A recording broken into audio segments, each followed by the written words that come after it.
आज जो कहानी जो मैं आपको सुनाने जा रहा हूँ, ये कहानी सभी कहानियों से सबसे अलग है और इस कहानी को आप सुनकर आप भी परेशान हो जाएंगे कि क्या कोई ऐसा भी सोच सकता है या किसी का ऐसा भी पेशा हो सकता है क्या, जो सदियों से चला आ रहा, पूर्वजों द्वारा होता चला आ रहा है। ये जो मामला है जिसके बारे में मैं बात कर रहा हूँ, या जिस्म फरोशी का धंधा है, यानी कार्य है। एक लड़की की आप बीती है, जो लड़की बीए पास कर चुकी है, वो अपनी आप बीती को लिखती है और अपने दर्द को बयां करती है।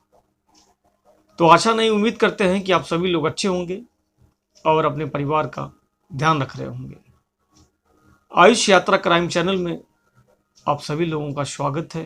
अब तक चैनल को अगर आप सब्सक्राइब नहीं किए हैं तो कर लीजिए, आपसे गुजारिश है।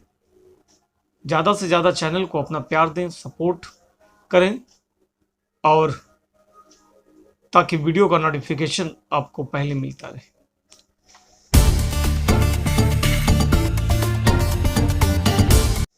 आज जिस कहानी के बारे में मैं आपको बताने जा रहा हूँ, ये कहानी बड़ी अजीबोगरीब कहानी।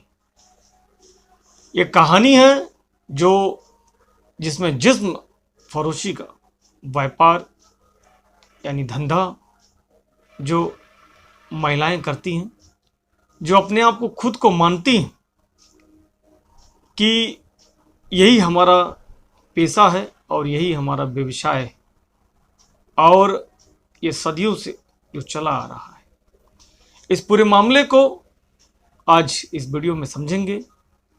एक उसी परिवार की एक लड़की जो बीए पास है, वो बयां करती है, जवान होते ही जिस्म फरोशी का धंधा कराने लगे और इसीलिए मैं घर को छोड़कर जा रही।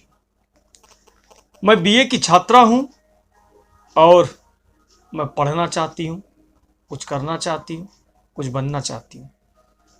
ये बाछड़ा जनजाति की लड़की है और जो घर को छोड़कर चली जाती है। वह लिखती है कि मैं बीए फर्स्ट ईयर में पढ़ती हूँ और दूसरी पढ़ी लिखी लड़कियों की तरह मेरे भी अपने सपने हैं और मैं भी पढ़ाई करके और अच्छी नौकरी करना चाहती हूँ, अपनी पसंद के लड़के से शादी करना चाहती हूँ। लेकिन मेरे माता पिता और मेरा परिवार शायद मेरे जिस्म को बेचना चाहते हैं और मुझसे जिस्म फरोशी करवाना चाहते हैं, क्योंकि ये परंपरा कई सदियों से जो पीढ़ी दर पीढ़ी जो चली आ रही है। हम जैसे बेटियां सिर्फ बचपन तक ही गुड़ियों से खेलना जानती हैं और खिलती हैं। जैसे जैसे जवानी की दहलीज पर आती है, हमारे बदन का सौदा होने लगता है, इसकी कीमत लगाई जाने लगती है। हम इज्जत से जीना चाहते हैं और इज्जत से मरना चाहते हैं, लेकिन हमारी इज्जत को ढाल बनाकर हमारा सौदा कर दिया जाता है, हमको बेच दिया जाता है।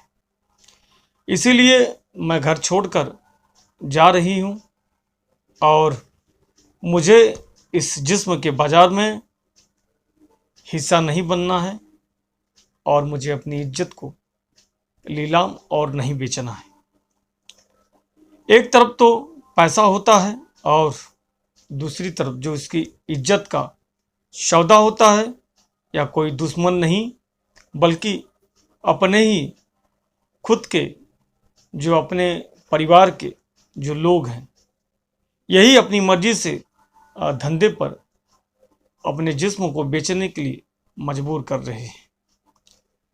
इस सारी बातों को वह बयां करती है और लिखती है, और लिखने के बाद वह बेटी घर को छोड़कर चली जाती है।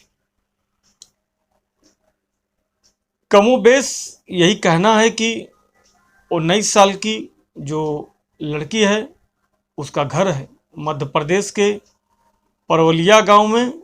ये वही गांव है जहां से आज भी बाछड़ा जनजाति के लोग की जो लड़कियां हैं उनका भाग्य बताकर उन्हें देह व्यापार के दलदल में भेज दिया जाता है।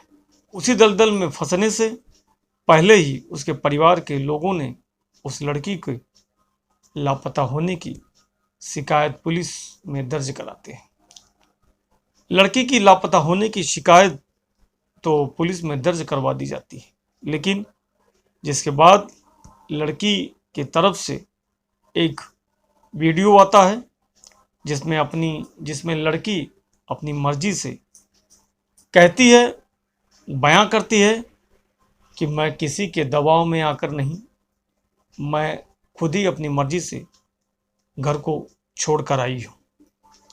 उसने ये भी कहा कि मैं पढ़ी लिखी लड़की हूँ और पढ़ लिख कर मैं कुछ बनना चाहती हूँ, अपने सपने को पूरा करना चाहती हूँ और अपने भविष्य को संवारना चाहती हूँ।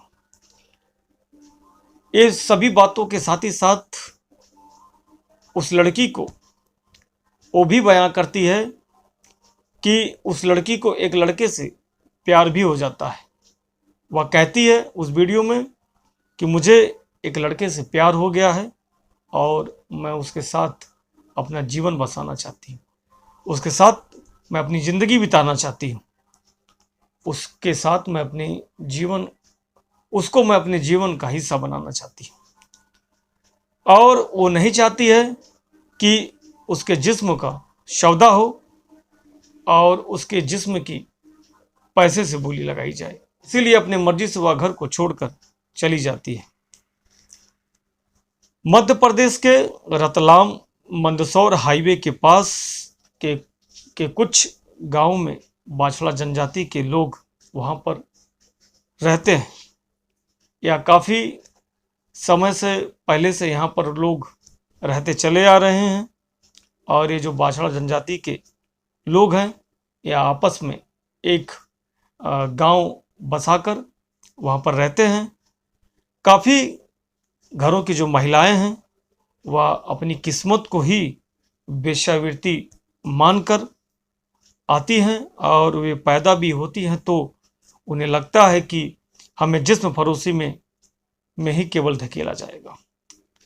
हमारा यही पेशा है और हमारा यही पैतृक व्यवसाय है, ऐसा बाछड़ा जनजाति के परिवार को लोगों का मानना होता है। जिस्म भरोसी में धकेल दिया जाएगा और वे सज सवर कर अपने ग्राहकों का इंतजार करती हैं। पैसे के लिए ऐसा कोई बाप नहीं होगा जो अपनी बेटियों को बेच देता है। कहा जाता है कि वेश्यावृत्ति का कारोबार मध्य प्रदेश के नीमच, रतलाम और मंदसौर जिले में फलता फूलता या बाछड़ा समुदाय का परिवार है। ये जो बाछड़ा परिवार का जो समुदाय है ये वेश्यावृत्ति के इस पारिवारिक माहौल में शामिल माना जाता है। इनके लिए लड़की का जन्म शुभ माना जाता है क्योंकि यह परिवार के लिए एक कमाने का साधन है, जरिया है, जहां पिता और भाई दलाल की भूमिका निभाते हैं। अपने ही बेटी, बहन और घर की महिलाओं का देह व्यापार करवाने के लिए जो घर के ही भाई, पिता, चाचा जैसे लोग अपने ही घर की महिलाओं के साथ, बेटियों के साथ या धंधा करवाते हैं, देह व्यापार के लिए दबाव बनाते हैं और ऐसा उनके माइंड में सेट कर दिया जाता है, बता दिया जाता है कि हमारी जो जाति है वे केवल वेश्यावृत्ति के लिए ही है बनी। वहाँ की सारी बेटियां, महिलाएं इस चीज़ को अपना व्यवसाय मानकर जो सदियों से करती चली आ रही।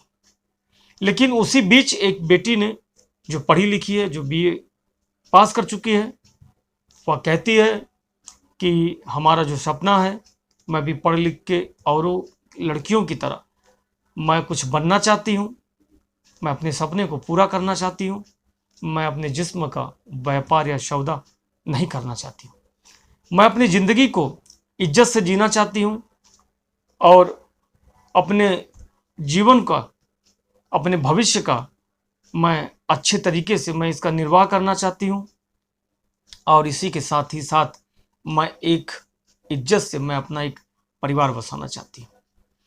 इस कहानी को सुनाकर मेरा मकसद किसी को ठेस पहुंचाना या किसी को दुखी करना नहीं, बल्कि इस क्राइम की दुनिया में आपको सचेत और जागरूक करना है। इस क्राइम की दुनिया में कब और किसके साथ और कहां पर घटना घट जाए, इन बातों से हम अनजान होते हैं। सावधान रहिए, सतर्क रहिए और देखते रहिए आयुष यात्रा क्राइम चैनल। अब तक चैनल को अगर सब्सक्राइब नहीं किए तो चैनल को सब्सक्राइब कर लीजिए और ज़्यादा से ज़्यादा चैनल को अपना प्यार और सपोर्ट दें और इस क्राइम की दुनिया में देखते रहिए आयुष यात्रा क्राइम चैनल। फिर मिलते हैं एक नई सच्ची एक घटना, एक न्यू रियल स्टोरी के साथ। तब तक हम आपसे विदा चाहते हैं। जय हिंद, जय भारत।